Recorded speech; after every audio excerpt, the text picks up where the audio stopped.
Okay, first problem of the review for the assessment. If there were 80 track members in 2010, that's your starting number P. Exponentially with an annual rate of 3%. That's 0.03. The key word here is, is continuous. Is that word continuous right here?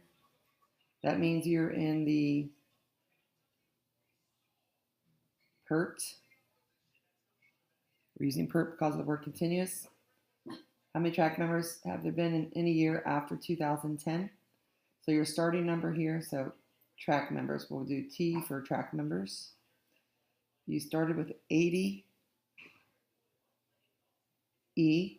Remember, E's a number, it's on your calculator, and you got 03 and T. T represents any year after 2010. And that's your form, and that's your answer. So number two, if you invested $10,000 in 2009 and money grew continuously, again, continuously, so we're still using PERT. So it's 10,000 E. It's got a rate of 5%. But this time we're going to put in the year. How much would you have in 2018? That is 9 years. So put a 9 in there.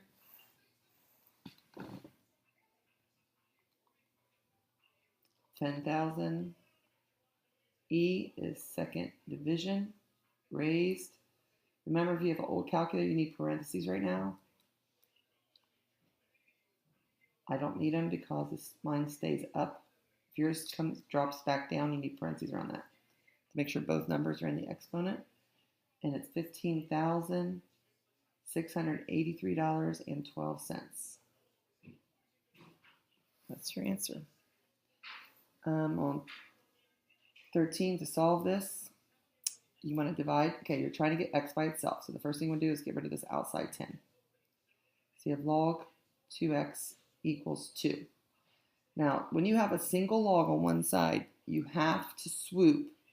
So write in the base 10, because that's a common log. Write in the base 10 and swoop. So it's 10 to the second equals 2x. So 100 equals 2x, and x is 50. So whenever you have a single log, swoop to get rid of the log. This might be hard to see. I don't know, guys. All right. Solve this one. On this one, you have a log on both sides, and there's nothing out front, so you can drop the logs and just set 2x equal to 4, and x is 2. Remember, any one of these you can do in the calculator. Put this in y1 and this in y2 and see where they intersect. Same thing with this one. You could have typed this one in, y1, and typed 20 in y2, and did an intersection, and you would have got 50. Now, this would have been hard answer to see because it's so big. You'd have to change the window quite a bit to see all this, but you could do it. Solve. So this one right here is just like the one above, but it's not a natural log, so it's got a base e. Don't forget, natural logs have base e. So we're going to divide by 3. Natural log of base e, 10x, equals 9. Again, single logarithm on one side, swoop. So the next step is e to the 9th equals 10x. This is e to the 9th equals 10x. Divide both sides by 10. And that's e to the 9th equals, divided by 10, equals 810.3. So 810.3. And then this next one, when you don't have any logarithms, you can take the log of each side, or if you think you can change these into the same base, you should try. I think I can change 16 to 2 to the 4th. I would do that. Drop your 2's, drop your bases, and set 3x equal to 4, and x is 4/3. What kind of functions are the following graphs? Number 7. This is a quadratic graph, but some people call these quadratic, or they call them polynomial functions. Both would be correct. Quadratic or polynomial. Polynomials have curves, they have a turn, like a min or max, and they have ending behavior. And they have increasing and decreasing functions. B, again, this is just like this one. You could call this one a polynomial as well. It's got max and mins, end behaviors. But you could either call this a cubic or polynomial function.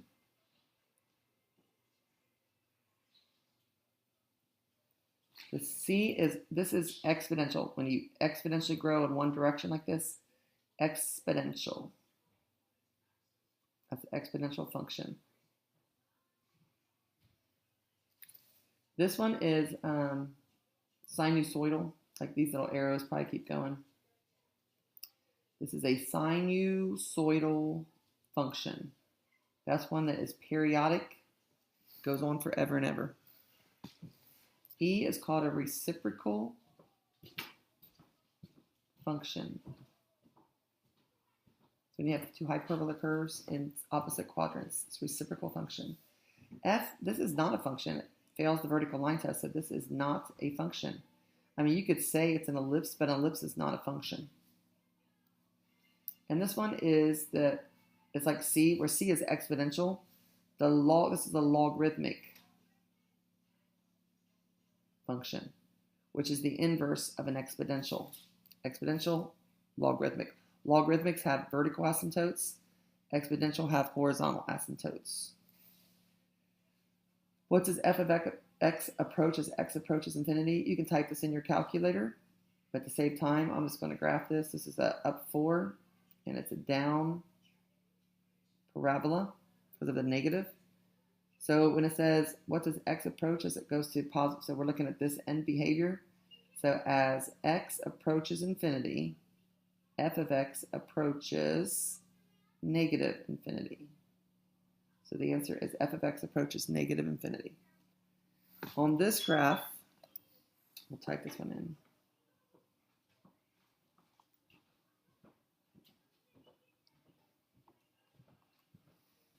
Negative x squared plus 4 divided by parentheses x minus 2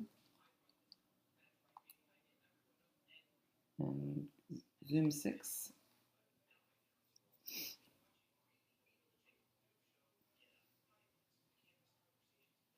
If you look at this graph, as x goes to positive infinity, what does the f of x do? It looks like it's going down. So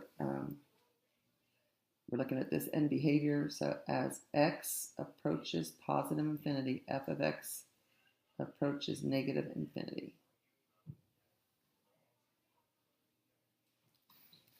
This one has a vertical asymptote at 2. You can punch it in your calculator. And if you punch it in your calculator, make sure you put parentheses around these. Go right ahead if you need to. I'm not going to. It has a horizontal asymptote of 1 because of these x's being the same degree.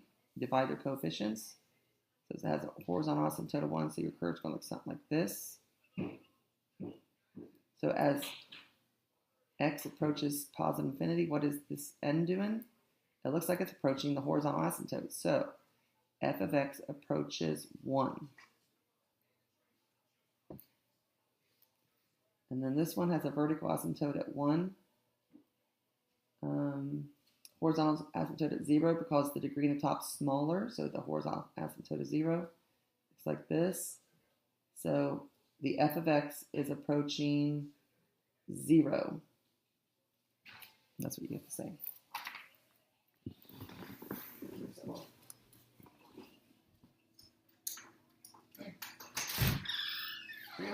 Go.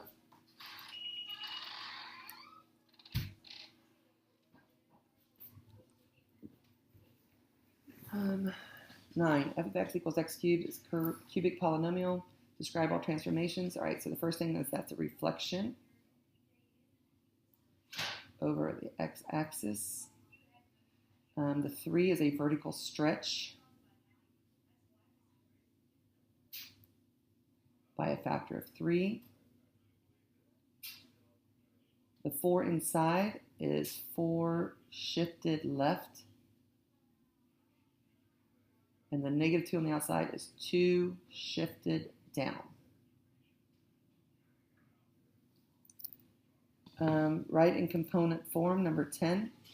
Magnitude 10 and angle 60. Component form is magnitude times angle, cosine angle. So it's 10 times the cosine of this angle and 10 times the sine of that angle. Well, cosine of 60 is really 1/2. Sine of 60 is really radical 3/2. I prefer it like this than calculator, but you can punch this in the calculator and give me the decimal. It's up to you. So 10 times 1/2 is 5, and 2 goes in 10 5, so this would be 10 and 5 radical 3. That's what I prefer. But you can use the you can do the decimal. So the same thing on this one. Magnitude is 12. Direction of 315, so we get cosine of 315. 12 sine of 315. Let's see, the cosine of 315 is positive, radical 2/2. Sine of 315 is negative, radical 2/2. So that would be 6 radical 2, negative 6 radical 2. Again, I will accept the decimal. Find all zeros. I think we could do this one by factoring. Let's take an x out.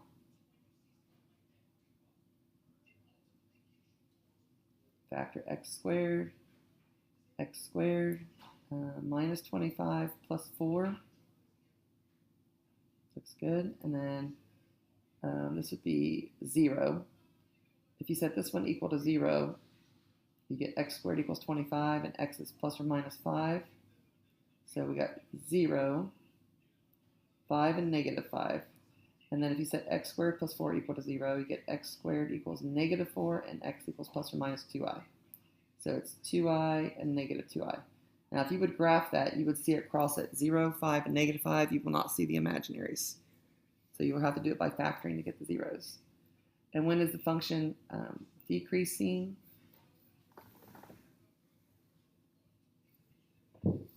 I think we're going to punch in the calculator anyway, so let's do it. So we have x to the 5th minus 21 x to the 3rd and minus 100x. Graph.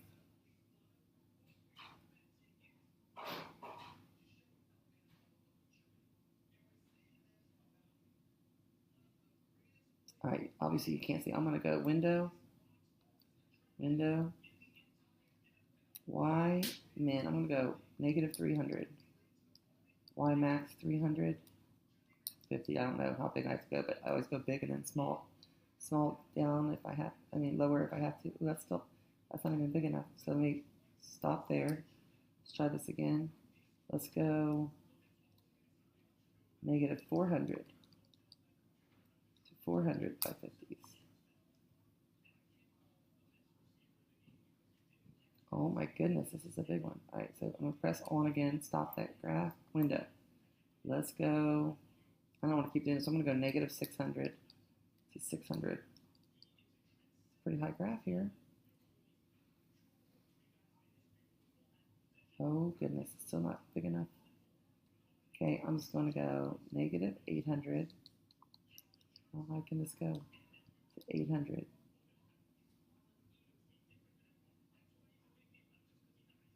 Finally, okay. Finally, it's going to fit. I'm going to do my max and mins first, even though that's question D. I think I put them out of order. Oops, press trace. Min and max. We got max this time, 4. Go a little to the left of it, press enter. Go a little to the right of it, press enter. Press enter. That's negative 3.74, 740.85. So my guess is the other one is going to be the opposite of those numbers, but let's see. Get trace and get that down there. So press second trace min. A little to the left of it, press enter. A little to the right of it, and press enter. Yeah.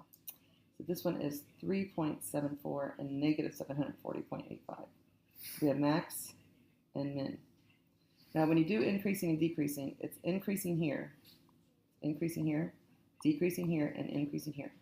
So I'll do the decreasing first. It's decreasing between these two x coordinates. So it's decreasing between negative 3.74 and 3.74. You want to use parentheses. It's increasing two places. So it's increasing here. So it's negative infinity up to negative 3.74. So increasing from negative infinity to negative 3.74, and in union with 3.74 to positive infinity. So that's how you would write it. End behavior. On the left, it's going down. On the right, it's going up. So as x approaches negative infinity, f of x goes to negative infinity. As x goes to positive infinity, f of x goes to positive infinity. All right, I got to stop right there because I have to go to the doctor, and I'll do the rest of this later. You guys do not have to turn this in if you're watching this right now. I think I did say to turn it in. I'll send a remind. Just keep this. I'll finish this video later, and you can finish the rest of this for homework or watch the rest of this tonight.